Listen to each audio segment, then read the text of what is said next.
Welcome everybody to another episode of the Third Hour of Power. This is Grady of This Mormon Life, and this week I am joined by Tommy Olson of Mormons at the Megaplex. How's it going, Tommy? It's going good. Thanks for having me tonight. I'm excited. Yeah, thank you so much for joining us.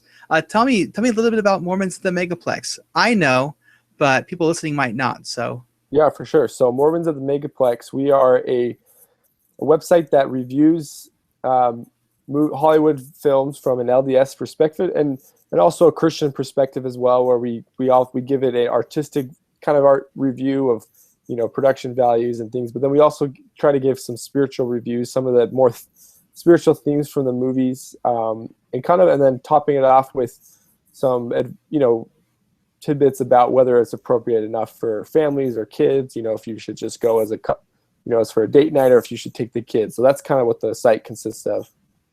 yeah, and that's one of the things that I like about it, is the idea of kind of just giving you a heads up of who is appropriate for, because our rating system is good, but it's far from perfect. And so sometimes something that might even be PG-13 might have elements in it that will make you feel uncomfortable. And Yeah, exactly. The reason that I'm familiar with it is just because I'm also one of the panelists on the website. And I invited Tommy to join us tonight because he's helping me with my podcast, which is more Third Hour of Power, where we talk about the lessons from the teachings of the presidents of the church. And this week we are studying chapter 21 from the Ezra Taft Benson manual, which is Principles of Temporal and Spiritual Welfare. And one of the things that stood out to you, Tommy, you said earlier, was just that opening quote they have segmented on the top. Right. Yeah, and I'll just read it real quick, but it says, everything that concerns the economic, social, and spiritual welfare of the human family is and ever will be the concern of the Church of Jesus Christ of Latter-day Saints. And I think for me, why that stood out to me so much was because when Christ came to the earth, he came for everyone, every human being, every living thing that was on this earth. He was here for us. And it would only seem fitting that his church that bears his name would also be dedicated to that same purpose of serving, the whole human family. And I like that phrase, the human family. So it's not just, talking about members of the Church of Jesus Christ of Latter-day Saints or Christians, but it's the whole human family. We're all here together. We all have our own struggles. We all go through different things. And he specifically mentions economic, social, and spiritual welfare in that statement. And I love that he addresses that the church is designed, that's the purpose of it, is to really try to help everyone in all those aspects. It's not secluding, or it's not only for members of the church. Yeah. And that's what I like too, is that that's one of the things I think about the phrase humanitarian aid, is that it's not just, taking care of our own, which is important, but it's just about, we're all part of the human race. We might have differences of opinion or differences of faith, but, at the end of all of it, we're all God's children. We're all humans, and that we need to be able to do what we can and take care of each other.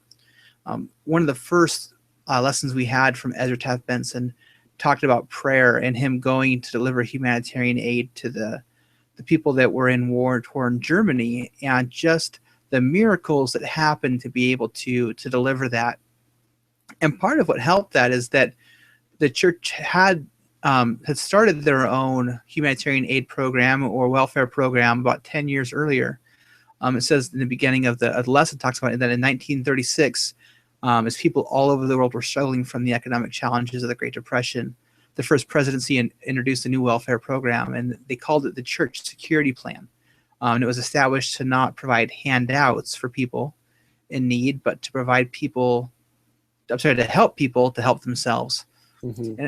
And I think that's such a neat thing about the way that the church program is that it's not meant to be a continual assistance need for people to continually take care of them. It's to give them what they need to get by, and then give them the skills and the tools that they need to get out of the situation that they're in.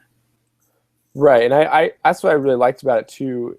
As you read throughout the lesson, that it's this welfare program is designed to really help enable people to become stronger, not to just spoon feed them what they need. And it's touching to hear some of the stories that Ezra Tuff Benson has his own personal experience of being able to provide that for other people. Yeah, and I think it's neat because there's the opportunity to receive of that help when you're in need, but I also like the other side of it where it talks about giving. Mm-hmm. He's in the end of that opening section. It says that he talks about the idea of giving to those in need and the donations that come in. He says that that's the Lord's system, voluntary donations motivated by brotherly love and willing sacrifice and assisting others to help themselves. Such ensures dignity and self-respect. And I like that because he doesn't talk about any of I think the current day stigma, and probably even back then, of getting help and assistance that exists in our world today. Mm-hmm.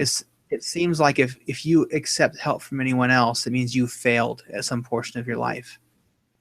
Yeah, I like you bring that up because that's something that I've struggled with pretty much my whole life, and you know, and I've been able to be the recipient. I think that's how you say it. Or recipient. I've heard it both ways. Yeah, it's one of those weird words, but of some of the welfare programs in the church, and it was a humbling experience, but it was also an incredibly I don't know, it's a spiritual experience to be able to receive that help, and it's something that it's helped me to be more motivated to be more involved in some of the welfare programs, and also to donate to things like fast offerings, because for a while growing up I didn't always kind of get the whole concept of it, but I think that's a huge benefit to the church that sometimes at least for me personally I've kind of overlooked. It's like, I'll pay my tithing.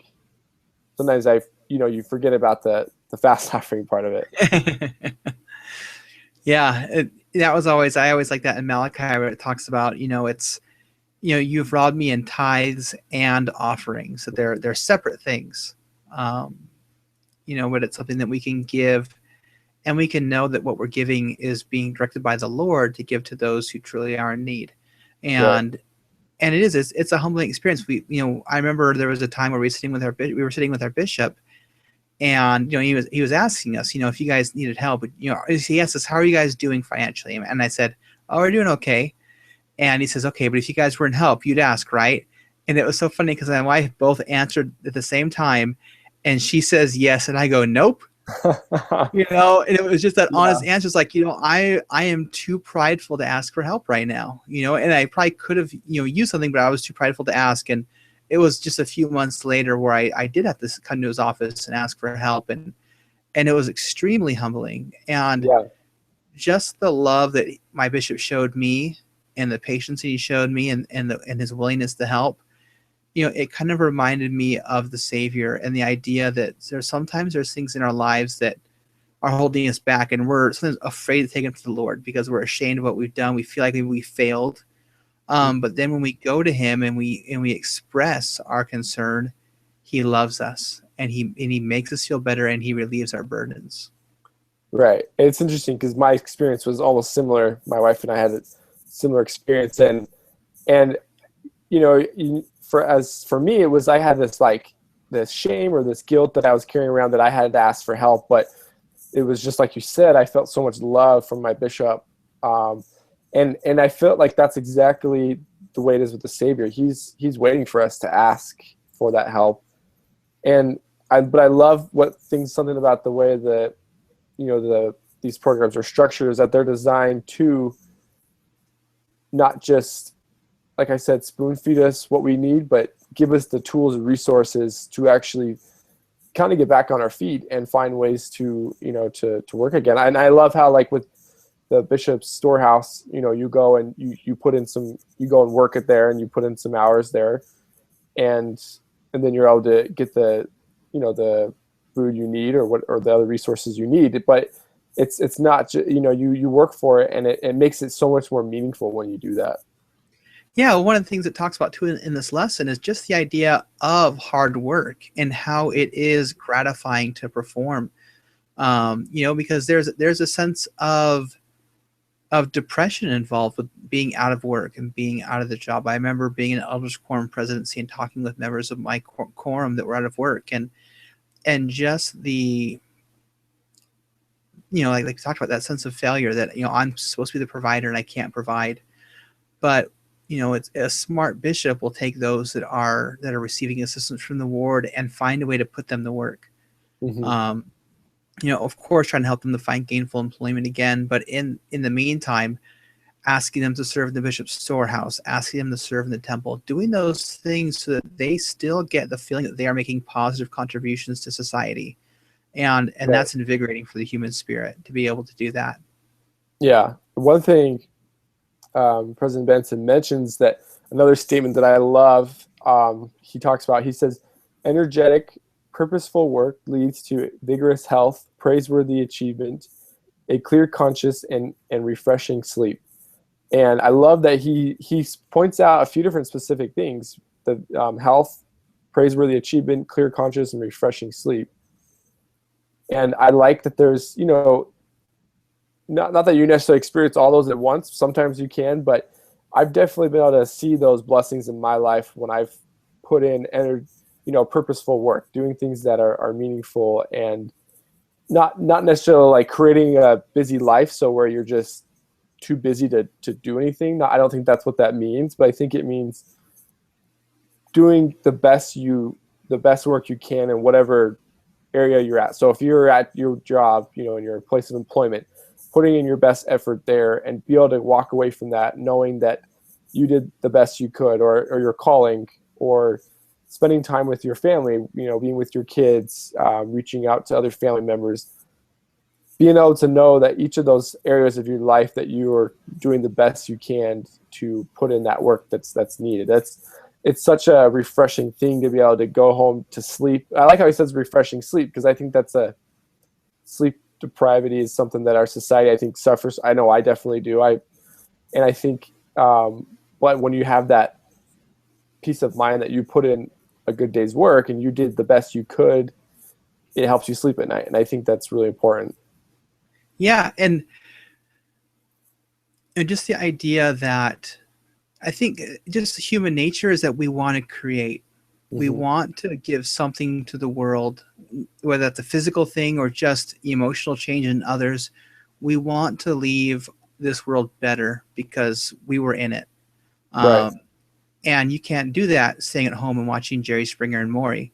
You've got to go out and do something positive. And so, whether that's the work you have and you have gainful employment, or you go out and you serve and you get those skills. I love that the church has a program trying to get people the education and the help that they need. We talked a little bit offline, Mm-hmm. just right now that I'm going to BYU, Idaho, and it was the pathway program that made me able to do that, so that I could gain skills to help me get better employment in the future, but also just to help me gain knowledge and help me to be spiritually better, and being able to have the skills that help me to be a better servant in His kingdom. And I think that's a key part of welfare, is that one is the physical part of it, but also the spiritual, because when we can take care of a lot of our temporal things, it frees us up to be able to do more spiritually. If we don't have to work two jobs, we can spend more time fulfilling our callings and reaching out to those that are in need. If we are financially secure, we have some room to give to those that maybe are less fortunate. Um, as we gain an education and gain knowledge, we can share that knowledge in others, and we can use it to fulfill our callings and to bless other people. All these things that we're told to do, um, whether it's physical, or emotional or spiritual, are all meant to accomplish the work of God, which is to help His children find joy in their return to Heavenly Father. Right. I like that too, because this throughout the lesson he talks about getting out of debt, food storage, some of those things that sometimes when you hear them, especially I know for myself when I was younger, it was like, oh, this is a food storage talk, sacrament meeting. It just I can take a nap now or whatever. But I think it's important to recognize the correlation between that and spirituality, of how like you said, there's a reason for those things are emphasized in the church, because they do allow us to devote more time to spiritual things, to do things that are going to add, a meaning to our lives, but also to other people that we can serve, whether it's through our callings or, our careers, or just in our families with our individual families. And I like that this lesson really brings those two together, and helps, helps it for me. It helped me see that those things aren't quite as restricting or as burdensome as they may seem. Because I know, Fruits, my wife and I, we're still kind of a young couple. And we've been married a couple years, but we're still getting on our feet. I'm in grad school right now, and so it's hard to sometimes say, hey, let's go start getting our food storage ready, when sometimes we just only have enough to get our groceries. So, but I think it was important for me to read this and see there's little things that we can do. We can set aside small things. And so I think it's important to start building those things now, so that it can prepare for later.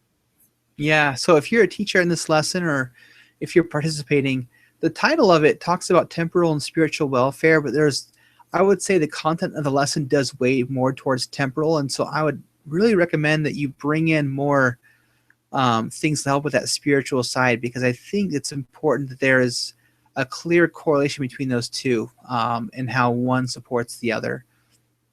But I think that will probably call it for this episode. But Tommy, tell me a little bit about what's going on right now at Mormons at the Megaplex. Yeah, for sure. I'm super excited for what we're doing right now. With new Star Wars coming out next month, we are doing a countdown to The Force Awakens. And what that means is we're doing kind of like a mini podcast, mini series, you could call it, where each episode we're discussing each of the movies. So we started with Star Wars Episode 1, The Phantom Menace. We're going to go all the way to Return of the Jedi, and discussing, some of our thoughts, initial reactions to the movies when they first came out, first time we watched them.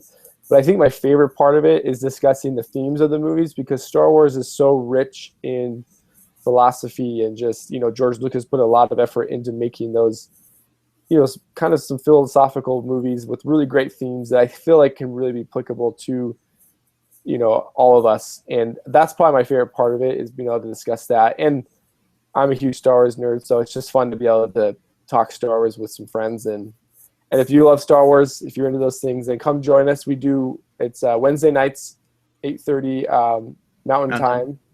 And you can join in the live broadcast with us. You can ask questions. And so it's a lot of fun. We try to make sure we interact. If not, you can listen to the recording afterwards. But yeah, it's a lot of fun. Yeah, I'm enjoying it. So I'm also one of the panelists on that video. And I think my favorite thing is talking about the parallels from Star Wars to the gospel, because you can't really talk about that in Elders Quorum. It's kind of frowned upon. But this is like a safe space where we can talk about how the Force is an analogy for the priesthood and all the ways that connects. And so I just had a lot of fun as we kind of draw on those parallels. Especially, I think we did a really good job talking about that in episode 2 that we just did this week. And so definitely check those out. They're a great time to watch. Yeah, and I think episode 3, which we're doing next week, has a ton of parallels to gospel-related topics that I'm super excited to get into. So it should be a good time. Yeah, I'm excited too. And so, over on This Mormon Life, that's this-mormon-life.com, we're doing our first Link Key party this Sunday, the 8th, at 2 o'clock. And so if you are a blogger, or you just like sharing things that are important to you, check it out. Share a post, share an image, share a video. We're trying to basically be a better way to connect other people in the Mormon internet sphere, so that we can flood the earth with content that is helpful and uplifting to people that are of our faith and maybe outside of our faith as well. So Tommy, thanks so much for joining us tonight. I really appreciate it. And for all of you watching or listening, we're glad you're here. We also want to take a moment, make sure we thanked our benefactors this week in Mormons. They're the ones that host this podcast for us and help us to be able to share it. So if you are enjoying this podcast and want to listen to more podcasts that talk about the gospel or talk about just Mormon culture, You can check out their podcast to talk about Mormon news, as well as Sunday School Bonanza, which is kind of the sister to this podcast, where they talk about the Sunday school lesson. And right now they're doing the New Testament. And so as we get to Revelation the next couple of months here, I think having some extra breaking down of that lesson and getting some further insights will be really helpful for you. So start now. Head over there once you're done here, and I think you're going to have a good time with it. But until next time, we thank you for joining us, and we bid you all a fond adieu.